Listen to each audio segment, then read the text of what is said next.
आज आपल्याला बनवायचे आहेत गव्हाच्या पिठाचे शंकरपाळे। एकदा तुम्ही अशा पद्धतीने गव्हाच्या पिठाचे हे मिक्सरच्या जारमध्ये शंकरपाळे तयार करून बघा, तोंडात जाताच विरघळतील एवढे खुसखुशीत आणि मस्त असे आपले हे शंकरपाळे बनून तयार होतात। तर गव्हाच्या पिठाचे हे शंकरपाळ्याचे पीठ आपल्याला मिक्सरच्या भांड्यामध्ये मळून घ्यायचे आहे। मिक्सरच्या भांड्यामध्ये हे पीठ मळून घेतल्यामुळे शंकरपाळे एकदम खुसखुशीत तयार होतात। शंकरपाळे तयार करण्यासाठी आपल्याला सगळ्यात अगोदर साखर बारीक करायची आहे। मिक्सरचा आपण या ठिकाणी मोठा जार घेतलेला आहे। आता यामध्ये आपल्याला अर्धी वाटी साखर आणि 4 ते 5 वेलच्या आपण या ठिकाणी सोलून घेतलेल्या आहेत, त्या वेलच्या बारीक करून घ्यायच्या आहेत। साखर सोबत आपण वेलची बारीक करून घेतल्यामुळे व्यवस्थित अशी छान बारीक होते। वेगळी वेलची आपल्याला बारीक करण्याची गरज नाहीये। ही साखर मी मिक्सरला बारीक करून घेतलेली आहे। आता साखरमध्येच आपल्याला तूप देखील घालून घ्यायचं आहे। ज्या वाटीने आपण साखर मोजून घेतलेली आहे त्याच वाटीने मी अर्धी वाटी तूप घेतलेलं आहे। तूप मी या ठिकाणी गरम करून घेतलेलं नाहीये किंवा जास्त घट्ट देखील नाहीये। रूम टेम्परेचरवर जसं तूप असतं तसंच मी या ठिकाणी घेतलेलं आहे। साखर आणि तूप आपण एकत्रित मिक्सरला फिरून घेतलेलं आहे। आता यामध्ये आपल्याला पाणी घालून घ्यायचं आहे। ज्या वाटीने आपण बाकीचे साहित्य घेतलेले आहेत त्याच वाटीने मी या ठिकाणी पाऊण वाटी पाणी घेतलेलं आहे। म्हणजे 1 वाटीपेक्षा थोडंसं कमी 1/3 कप आपण या ठिकाणी पाणी घेतलेलं आहे। पाणी आपल्याला यामध्ये घालून घ्यायचं आहे आणि परत आपल्याला मिक्सरला याला फिरून घ्यायचं आहे। आता परत मी याला 1-2 मिनिट मिक्सरला फिरून घेतलेलं आहे। तूप, साखर आणि पाण्याचं आपलं हे मिश्रण एकदम छान क्रीमी असं तयार झालेलं आहे। याला छान क्रीमी टेक्स्चर आलेलं आहे।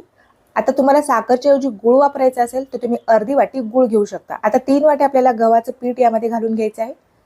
दाबून पीठ न भरता मी हलक्या हाताने पीठ भरून घेतलेलं आहे। 3 वाटी आपण यामध्ये गव्हाचं पीठ घालून घेतलेलं आहे। परत आपल्याला 1-2 मिनिट याला मिक्सरला फिरून घ्यायचं आहे।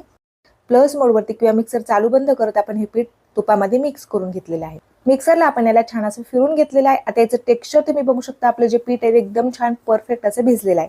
यामध्ये पाणी कमी नाही किंवा जास्त देखील नाही, एकदम छान मऊ टेक्स्चर आलेलं आहे पिठाला।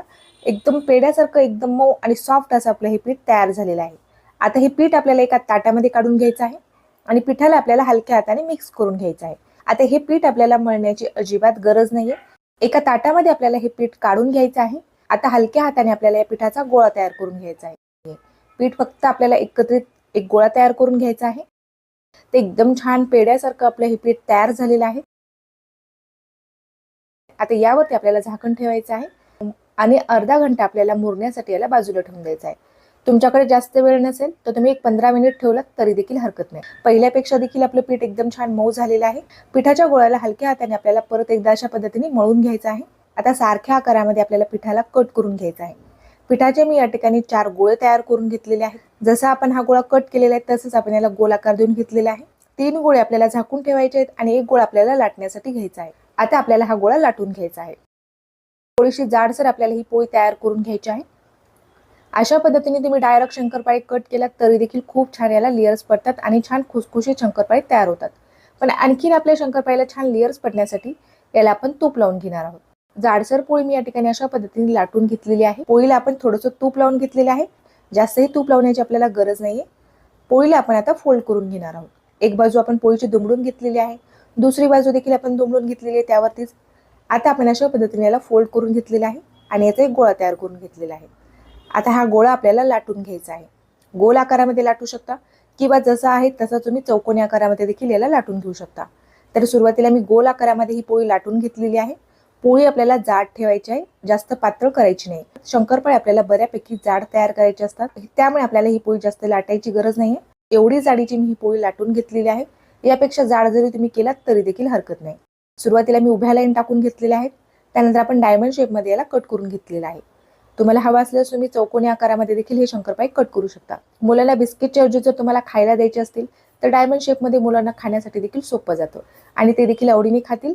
अशा पद्धतीने जर तुम्ही हे कट करून घेतलात तर थोड्या मोठ्या आकारामध्ये कट केलात तर आणखीनच त्यांना खाण्यासाठी सोपं जातं। तर मी या ठिकाणी डायमंड शेपमध्ये शंकरपाळे कट करून घेतलेले आहेत। शंकरपाळे आता आपण काढून घेऊया। एकदम सहजरित्या हे निघत आहेत, बघू शकता। अजिबात पोळीपाटाला किंवा लाटण्याला चिटकलेले नाहीयेत। मस्त असे आपण हे शंकरपाळे काढून घेतलेले आहेत।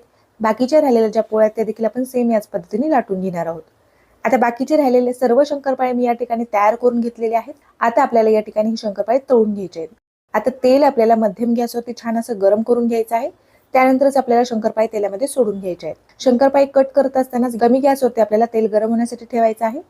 तेल जर कमी गॅसवरती छान गरम करून घेतलेलं असेल तर शंकरपाळ्याला छान लेयर्स पडतील। अगदी जास्त तापलेलं तेल असेल तर शंकरपाळीला लेयर्स पडणार नाहीत आणि शंकरपाळी खुसखुशीत देखील तयार होणार नाहीत. सुरुवातीला आपल्याला शंकरपाळी एकदम कमी गॅसवरती तळून घ्यायचे आहेत. सुरुवातीचे 1 मिनिट आपल्याला शंकरपाळीला ना झाऱ्या लावायचा आहे ना चमचा लावायचा आहे, असेच तळू द्यायचे आहेत. फक्त आपल्याला बाजूचं जे तेल आहे ते अशा पद्धतीने झाऱ्याच्या मदतीने हलवून घ्यायचं आहे. त्यानंतर आपण शंकरपाळी पलटी करून घेतलेली आहे. मस्त असे रंग बदलेपर्यंत आपल्याला शंकरपाळी कमी गॅसवरती तळून घ्यायचे आहेत. आता गॅसची फ्लेम मी थोडीशी वाढवलेली आहे.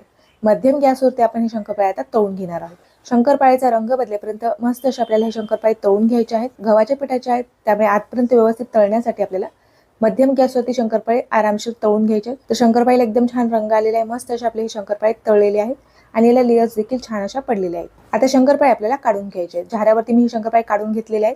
यामध्ये काही तेल असेल ते आपल्याला पूर्णपणे निथळून घ्यायचं आहे. बाकीचे शंकरपाळी राहिलेले जे आहेत ते देखील मी सेम याच पद्धतीने तळून घेणार आहे. शेवटची पोळी मी या ठिकाणी थोडीशी जाड ठेवली होती. जाड शंकरपाळी तुम्ही बघू शकता. याला देखील छान लेयर्स पडलेले आहेत, पण ही शंकरपाळी तळण्यासाठी तुम्हाला जास्त वेळ लागतो, कारण आतपर्यंत व्यवस्थित शंकरपाळी तळल्या गेले पाहिजे आणि ते देखील शंकरपाळी आपण छान रंग बदलेपर्यंत तळून घेतलेले आहेत. सर्व शंकरपाळी आपण या ठिकाणी तळून घेतलेले आहेत. मस्त असे आपले खुसखुशीत शंकरपाळी तयार झालेले आहेत. शंकरपाळ्या मी तुम्हाला तोडून देखील दाखवत आहे. आतमध्ये बघू शकता याचं टेक्स्चर आतपर्यंत व्यवस्थित असे तळलेले आहेत आणि छान खुसखुशीत देखील तयार झालेले आहेत. तोंडात जाताच विरघळतील एवढे खुसखुशीत असे आपले हे शंकरपाळे तयार झालेले आहेत. बिस्किटच्या ऐवजी तुम्ही मुलांना ही गव्हाच्या पिठाची शंकरपाळे आवर्जून देऊ शकता. तर तुम्हाला आजची ही रेसिपी कशी वाटली ते मला कमेंट करून नक्कीच कळवा. व्हिडिओ जर आवडला असेल तर व्हिडिओला लाईक करायला विसरू नका. अशाच नवनवीन रेसिपी पाहण्यासाठी चॅनल आणखी सबस्क्राईब केलं नसेल तर लगेच चॅनलला सबस्क्राईब करून घ्या. इंस्टाग्राम पेज आणि फेसबुक पेजला देखील आपले फॉलो करायला विसरू नका. भेटूयात अशाच एखाद्या छानशा आणि नवीन रेसिपी सोबत. तोपर्यंत धन्यवाद.